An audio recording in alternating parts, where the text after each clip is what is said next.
This strange-looking plant is called the Ureta. What looks like moss-covering rocks is actually a shrub comprised of thousands of branches, each containing clusters of tiny green leaves at the end. And it's so densely packed together that you could actually stand on top of it. This individual lives in the Atacama Desert in Chile, and it happens to be 3,000 years old.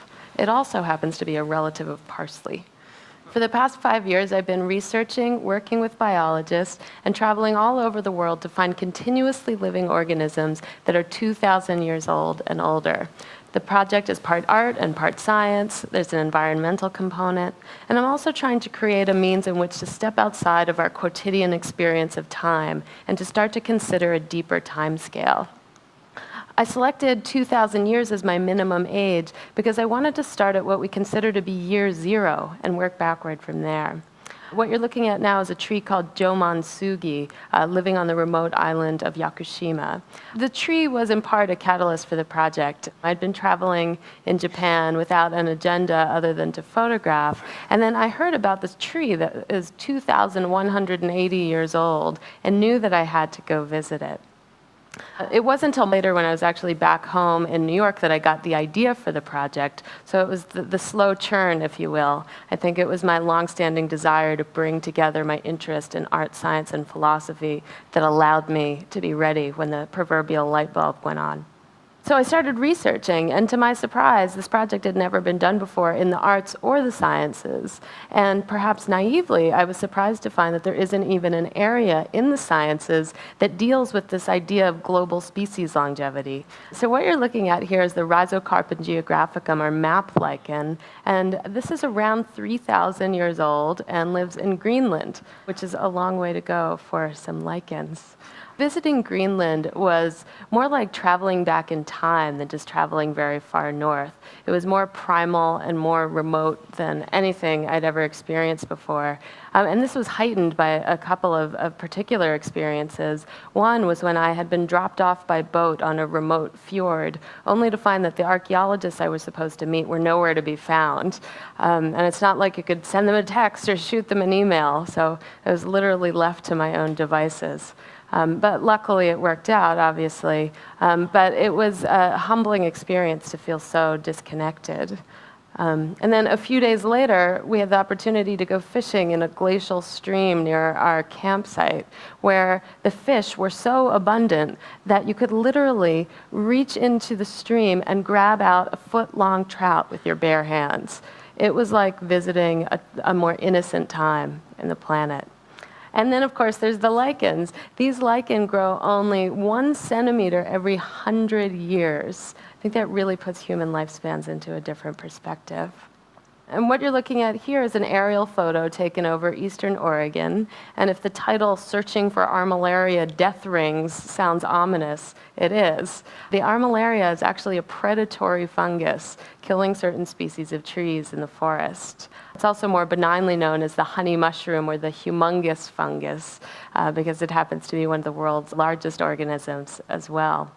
So with the help of some biologists studying the fungus, I got some maps and some GPS coordinates and chartered a plane. And I started looking for the death rings, the circular patterns in which the fungus kills the trees. So I'm not sure if there are any in this photo, but I do know that the fungus is down there. And then this back down on the ground, and you can see that the fungus is actually invading this tree. So that white material that you see in between the bark and the wood is the mycelial felts of the fungus. And what it's doing is actually slowly strangling the tree to death by preventing the flow of water and nutrients. So this strategy has served it pretty well. It's 2,400 years old. And then from underground to underwater, this is a brain coral living in Tobago that's around 2,000 years old. And I had to overcome my fear of deep water to find this one. This is at about 60 feet or 18 meters depth. And you'll see there's some damage to the surface of the coral. That was actually caused by a school of parrotfish that had started eating it, though luckily they lost interest before killing it. Luckily still, it seems to be out of harm's way of the recent oil spill. But that being said, we just as easily could have lost one of the oldest living things on the planet. And the full impact of that disaster is still yet to be seen. Now, this is something that I think is one of the most quietly resilient things on the planet. This is a clonal colony of quaking aspen trees living in Utah that is literally 80,000 years old. What looks like a forest is actually only one tree. Imagine that it's one giant root system, and each tree is a stem coming up from that system. So what you have is one giant interconnected, genetically identical individual that's been living for 80,000 years. It also happens to be male and, in theory, immortal. This is a clonal tree as well. This is the spruce Grand Pisea, which at 9,550 years is a mere babe in the woods. The location of this tree is actually kept secret for its own protection. I spoke to the biologist who discovered this tree, and he told me that that spindly growth that you see there in the center is most likely a product of climate change. As it's gotten warmer on the top of the mountain, the vegetation zone is actually changing. So we don't even necessarily have to have direct contact with these organisms to have a very real impact on them. This is the Fortingall yew. No, I'm just kidding. This is the Fortingall yew. But I put that slide in there because I'm often asked if there are any animals in the project. And aside from coral, the answer is no. Does anybody know how old the oldest tortoise is? Any guesses? 300? No, 175 is the oldest living tortoise, so nowhere near 2,000. And then you might have heard of this giant clam that was discovered off the coast of northern Iceland that reached 405 years old. However, it died in the lab as they were determining its age. The most interesting discovery of late, I think, is the so-called immortal jellyfish, which has actually been observed in the lab to be able to revert back to the polyp state after reaching full maturity. So that being said, it's highly unlikely that any jellyfish would survive that long in the wild. And back to the yew here. So as you can see, it's in a churchyard. It's in Scotland. It's behind a protective wall. And there are actually a number of ancient yews in churchyards around the UK. But if you do the math, you'll remember it's actually the yew trees that were there first, then the churches. And now down to another part of the world. I had the opportunity to travel around the Limpopo province in South Africa with an expert in baobab trees. And we saw a number of them, and this is most likely the oldest. It's around 2,000, and it's called the Sagoli baobab. And I think of all of these organisms as palimpsests. They contain thousands of years of their own histories within themselves, and they also contain records of natural and human events. And the baobabs in particular are a great example of this. You can see that this one has names carved into its trunk, but it also records some natural events. So the baobabs, as they get older, tend to get pulpy in their centers and hollow out. And this can create great natural shelters for animals. But they've also been appropriated for some rather dubious human uses, including a bar, a prison, and even a toilet inside of a tree. And this brings me to another favorite of mine, I think, because it is just so unusual. This plant is called the Welwitschia, and it lives only in parts of coastal Namibia and Angola, where it's uniquely adapted to collect moisture from mist coming off the sea. And what's more, it's actually a tree. It's a primitive conifer. You'll notice that it's bearing cones down the center. And what looks like two big heaps of leaves is actually two single leaves that get shredded up by the harsh desert conditions over time. And it actually never sheds those leaves. So it also bears the distinction of having the longest leaves in the plant kingdom. I spoke to a biologist at the Kirstenbosch Botanical Garden in Cape Town to ask him where he thought this remarkable plant came from. And his thought was that if you travel around Namibia, you see that there are a number of petrified forests, and the logs are all giant coniferous trees, and yet there's no sign of where they might have come from.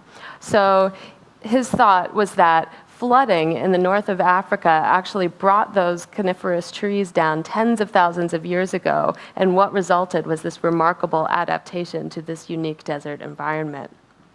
This is what I think is the most poetic of the oldest living things. This is something called an underground forest. So I spoke to a botanist at the Pretoria Botanical Garden who explained that certain species of trees have adapted to this region, it's bushveld region, which is dry and prone to a lot of fires. And so what these trees have done is, if you can imagine if this is the crown of the tree and that this is ground level, imagine that the whole thing, that whole bulk of the tree migrated underground, and you just have those leaves peeping up above the surface.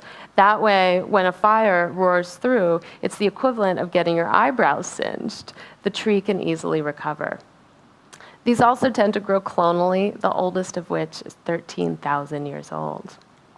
Back in the US, there's a couple plants of similar age. This is the clonal creosote bush, which is around 12,000 years old. If you've been in the American West, you know that the creosote bush is pretty ubiquitous. But that being said, you see that this has this unique circular form. And what's happening is it's expanding slowly outwards from that original shape. And it's one, again, that interconnected root system, making it one genetically identical individual. It also has a friend nearby. Well, I think they're friends.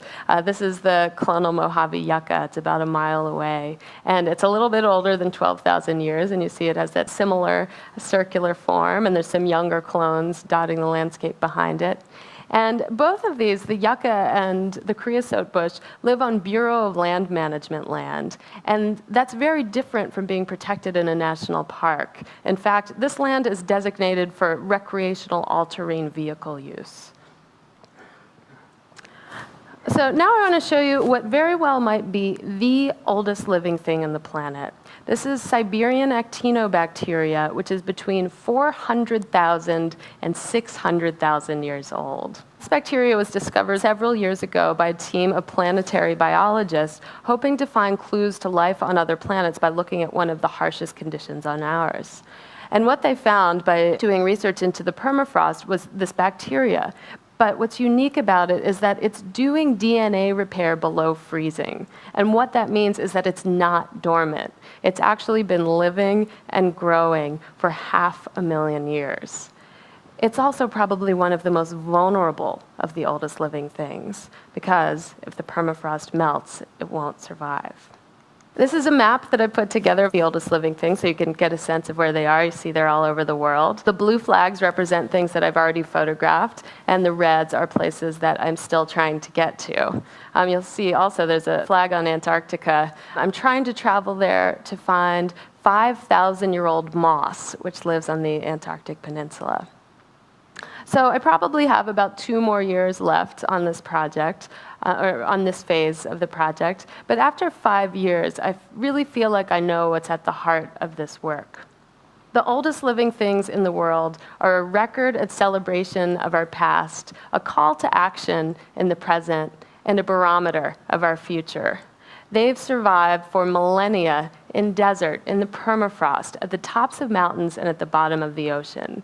They've withstood untold natural perils and human encroachments. But now some of them are in jeopardy, and they can't just get up and get out of the way.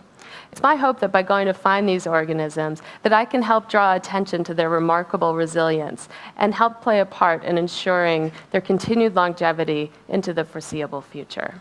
Thank you.